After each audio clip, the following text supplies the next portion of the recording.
Souviens-toi de tout le chemin que l'Éternel, ton Dieu, t'a fait faire pendant ces 40 années dans le désert, afin de t'humilier et de t'éprouver, pour savoir quelles étaient les dispositions de ton cœur et si tu garderais ou non ses commandements.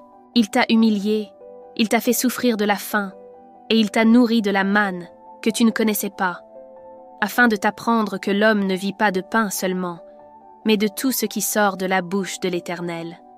Deutéronome 8, 2, 3. Bonsoir mes frères et sœurs, que la paix, la joie, l'amour, la bénédiction et le bonheur soient avec vous au nom de Jésus-Christ. Le Dieu que nous adorons est un Dieu tout-puissant, qui parle tantôt d'une manière, tantôt d'une autre, et l'on n'y prend pas toujours garde, voir Job 33, 14. Il se révèle progressivement à celui qui le cherche, afin que sa volonté parfaite s'accomplisse dans sa vie. Il parle à travers plusieurs signes dans notre existence.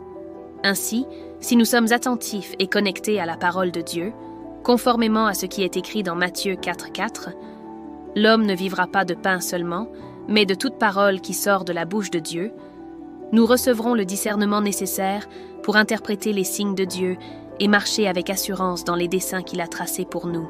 Dimanche dernier, dans mon église, la Citadelle, le pasteur Octave a prêché sur l'humilité à travers les textes de Deutéronome 8, 2, 20 et Luc 14, 11. Que le Seigneur Jésus-Christ le comble de toutes sortes de grâces et de bénédictions.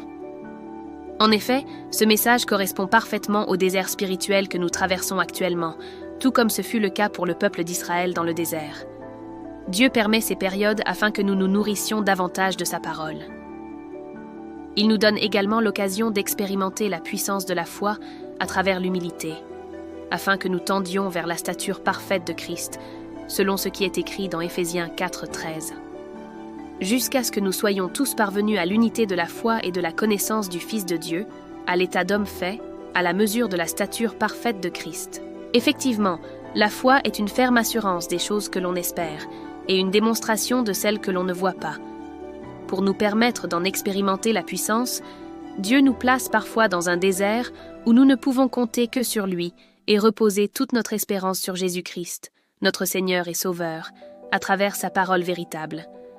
Par ailleurs, l'enseignement de l'un de mes enseignants spirituels, Gérard Gault, dimanche dernier, basé sur Sophonie 2, portait également sur l'humilité. Cela constitue donc 3 signes provenant de 3 environnements différents, mais convergeant tous vers les mêmes thèmes, l'épreuve, la foi et l'humilité. De plus, nous avions à cœur de partager ce que Dieu a mis dans notre cœur concernant l'humilité. Aujourd'hui encore, l'enseignement que j'ai reçu de mon père spirituel sur Hébreux 10, 35-39 portait sur la persévérance. Tout cela montre clairement que le Dieu d'Abraham, d'Isaac et de Jacob est avec nous afin de nous former dans l'humilité, la foi et la persévérance, pour que nous devenions des instruments puissants entre ses mains. C'est pourquoi nous nous réjouissons dans les diverses épreuves, comme nous y exhorte l'Écriture.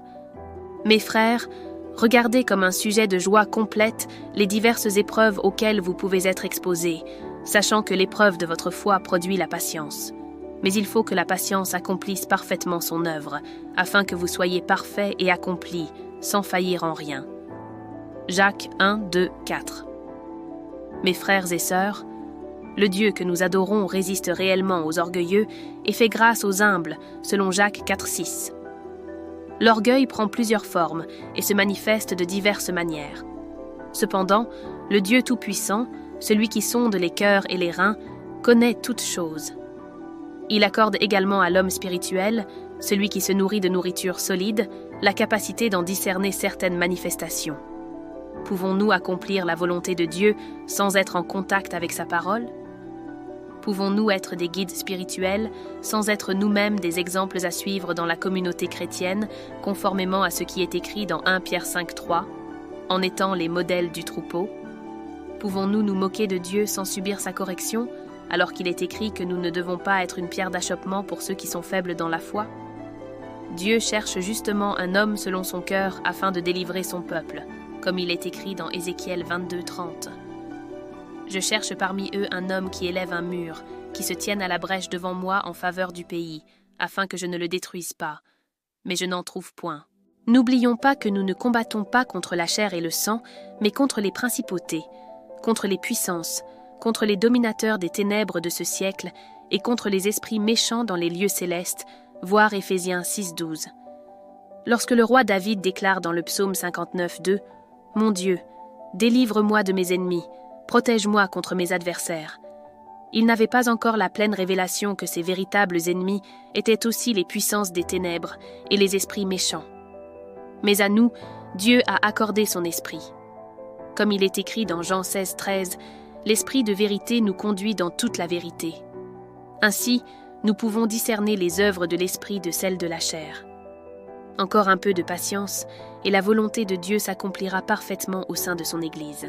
Que toute la gloire revienne à Dieu et à Jésus-Christ, son Fils bien-aimé. Que personne ne méprise ta jeunesse, mais sois un modèle pour les fidèles, en parole, en conduite, en charité, en foi, en pureté.